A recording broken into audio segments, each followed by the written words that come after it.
مطلب کسی کے اسکول میں پڑھانا زیادہ آسان ہے, خود اسکول کھولنا بہت مشکل ہے. But then I had to get on grips with it. میرا نام سیرش ہے اور میں رحمت آباد گورنمنٹ کا ایک کالج ہے, گورنمنٹ کالج رحمت آباد, ادھر پولیٹیکل سائنس پڑھاتی ہوں. اور جب میں نے فریضہ اسٹارٹ کیا تھا اس وقت آئی واز 25 years old. سو فریضہ جیسا کام جو آؤٹ آف اسکول چلڈرن کو ہم لوگ پڑھا رہے ہیں وہ کیسے ہو سکتا ہے without any sort of national یا انٹرنیشنل ڈونر ایجنسیز. ہمارے پیچھے کوئی اس طریقے سے سپورٹ نہیں ہے, اور ہم یہ عام جو پاکستانی عوام ہے وہ جو ڈونیٹ کرتی ہے اس سے فریضہ جیسا انیشیٹو جو ہے وہ چل رہا ہے. تو فریضہ کرنا آسان ہے, فریضہ کے لیے اور فریضہ پر بات کرنا میرے لیے مشکل ہے. اس کی وجہ یہ ہے کہ میں فریضہ کے بارے میں اتنا سوچتی نہیں ہوں. جب میں چھوٹی تھی تو میرے زندگی میں بہت سے گولز تھے, اور یہ آپ کسی بھی چھوٹے بچے سے بات کریں یا ایون لائک جو ٹین ایجرز ہوتے ہیں ان سے بات کریں تو ان کے اندر بہت سا جذبہ ہوتا ہے کچھ کرنے کا, تبدیلی لانے کا. اور وہی جذبہ جو ہے وہ میں بچپن میں فیل کرتی تھی کہ I used to make elaborate plans کہ when I will get rich, جب میں امیر ہو جاؤں گی, جب میں اسٹیبل ہو جاؤں گی تو میں زندگی میں اس طرح کے غریب بچوں کے لیے اسکول کھولوں گی, جب میں لائک یا اولڈ ایج سینٹر کھولوں گی. جو چینج میرے میں آیا 2016 میں, جب میں نے ریئلائز کیا کہ اگر آپ اتنا بڑا سوچو گے تو آپ کبھی بھی آن گراؤنڈ کام نہیں کر سکتے. آپ کو ہمیشہ سوشل چینج کے لیے چھوٹے لیول پہ سوچنا پڑتا ہے.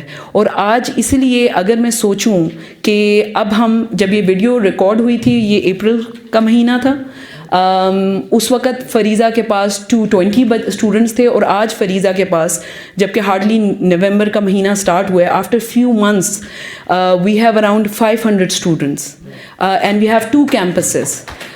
سو جب میں جو یہ بتانا چاہتی ہوں کہ اس طریقے کا کام کے بارے میں اگر آپ انٹلیکچولائز کریں گے, اگر آپ پری پلاننگ کریں گے تو it's never going to happen. When I stopped planning about it and then I started doing it slowly by slowly, how it started happening. So ان دنوں میں CSS کی تیاری بھی کر رہی تھی and I was 25 trying to figure out what I want to do next in life at that point. I had goals that I want to do PhD in anthropology. So I was during that time period thinking of what to do next in my own life. And اس وقت میری mother اور میری conversation ہوئی and I always believed کہ زکوٰۃ جو ہوتے ہیں, جو پیسے ہیں, ہم لوگوں کو کسی کی تعلیم کے لیے خرچ کرنے چاہیے, چاہے وہ ہم کسی کی یونیورسٹی فی دیں یا کسی ہم بچے کو اسکول کے اندر داخل کروائیں. اینڈ میں نے یہ اس لیے مجھے آسان لگا کیونکہ آئی تھاٹ کہ ہم لوگ ہر سال ماما کا یہ سوال ہوتا تھا کہ اس سال ہم جو کون ایسا ضرورت مند ہے ہمارے اراؤنڈ جس کو ہم مدد کر سکتے ہیں.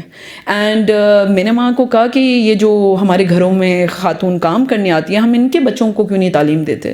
اینڈ ماما نے کہا یہ اس وقت مجھے یاد ہے کہ ماما نے کہا یہ اتنا بھی آسان نہیں ہے. میں نے کہا ماما اس میں اتنا ڈیفیکلٹ کیا بات ہے, بچوں کو تعلیم دینا ہے, آپ نے گورنمنٹ میں آپ ان کو داخل کروائیں یا پرائیویٹ اسکول میں داخل کروائیں, کسی بھی لو ٹیئر پرائیویٹ اسکول کے اندر.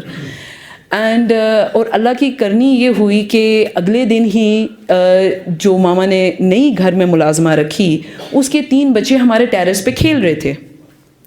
اینڈ دا مومنٹ میں نے ان بچوں کو اگلے دن دیکھا تو مجھے ریئلائز ہوا کہ لائک اللہ میاں نے یہ چیز مجھے پکڑا دی ہے کہ بھئی اگر آپ کرنا چاہتے ہو, کسی کو پڑھانا چاہتے ہو تو یہ 3 بچوں سے اسٹارٹ کریں. اینڈ وہ بڑا آسان کام لگا تھا. لائک اس وقت جو لوور جو پرائیویٹ ٹیئر اسکول تھا جو ہمارے گھر کے بالکل سامنے تھا, اس کی فی ہارڈلی 500-600 روپیز تھی. تو پورے سال کا جو خرچہ ہے ایک بچے کو تعلیم دینے کا 2016 میں in a private school that was around 12,000. And میں نے ان 3 بچوں کو داخل کروا دیا اور یہ بچے اسکول جا رہے ہیں, دے آر ویری ایکسائٹیڈ. ہم لوگوں نے ان کو بکس, کاپیز, یونیفارم لے دیا. اینڈ اب یہ ہوتا ہے کہ جو آہستہ آہستہ انہی کے جو رشتہ دار ہیں بچے, پلان زیادہ نہیں کیا ہوا تھا. اینڈ دا مومنٹ اگلے دن میں دیکھتی ہوں کہ ہفتہ جو ہے اگلے ہفتے پورا جو انہی کمیونٹیز سے جو مائیں ہیں والدین ہیں وہ اپنے بچوں کو لے کے آ کے گورنمنٹ کالج کے گیٹ کے اوپر آ رہی ہیں کہ وہ ایک یہاں پر میڈم ہے وہ کہہ رہی تھی وہ ہمارے بچوں کو پڑھائیں گی تو یہ بھی بچہ ہے وہ بھی بچہ ہے. اینڈ مجھے ریئلائز ہوا کہ ہم یہاں پر بھی کیمپس کھول سکتے ہیں. اینڈ میں نے انکل کی مدد سے ڈھوک منشی کے اندر بھی کیمپس کھولا اور ابھی 3-4 مہینے ہوئے ہیں ڈھوک منشی کے کیمپس میں اور 100 بچے ہمارے پاس آ گئے. سو میں جو یہ بتانا چاہ رہی ہوں اینڈ ہم کوئی ایڈورٹیزمنٹ نہیں کر رہے. سو اس کا مطلب یہ ہے کہ میں جو بتانا جو چاہتی ہوں یہ کہ 25 ملین بچوں کو اسکول سے جو باہر ہیں ان کے بہت سے بیریئرز ہیں آن گراؤنڈ اینڈ بہت سی پاکٹس ہیں. ہم لوگ یہ سوچتے ہیں کہ یہ شاید بچے ریموٹ ایریاز میں ہیں. اگر آپ اپنے نیبرہڈس کے اراؤنڈ دیکھیں یا اپنے جو گھروں میں خاتون آپ کے گھروں میں کام کرتی ہیں اگر ان سے بات کریں تو آپ کو ریئلائز ہوگا کہ بہت سے بچے آپ کی کمیونٹیز میں ہیں جو باہر ہیں اسکولوں سے باہر ہیں.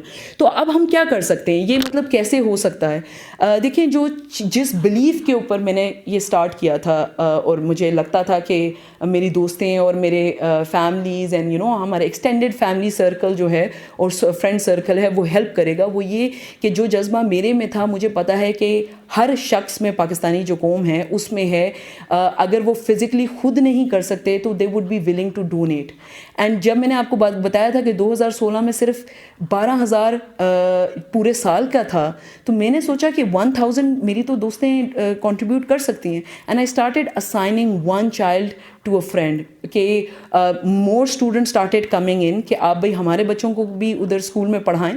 اینڈ میں نے ایمن سے بات کی, میں نے اپنی دوست فاطمہ سے بات کی اور آہستہ آہستہ کرتے کرتے بچے 40 ہو گئے. پھر ہمیں جو چیلنجز آئے کہ پرائیویٹ اسکول کے اندر یہ بچے جو ہیں وہ پراپر یونیفارم میں نہیں آتے تھے, ان کی مائیں صرف سنڈے کے سنڈے یونیفارم دھوئیں گی اور ان بچوں کے پاس لنچ بھی نہیں ہوگا تو وہ لنچ بھی چوری کریں گے, ان کے پاس پینسلز اینڈ کاپیز اور اس طرح ربڑ بھی نہیں ہوگا تو ٹیچر سے ان کو تھوڑی سی ڈانٹ بھی پڑے گی. تو وہ جو میں نے 6 مہینے کسی پرائیویٹ اسکول میں داخل کروا کے میں نے جو چیلنجز ریئلائز کیا اور وہ بچے ٹیچر کی سختی سے بھاگ رہے تھے. اینڈ میں نے کسی سے ڈسکس کیا تو انہوں نے کہا کہ سیرش اگر یہ تم لانگ ٹرم کام کرنا چاہتی ہو تو یو وڈ نیڈ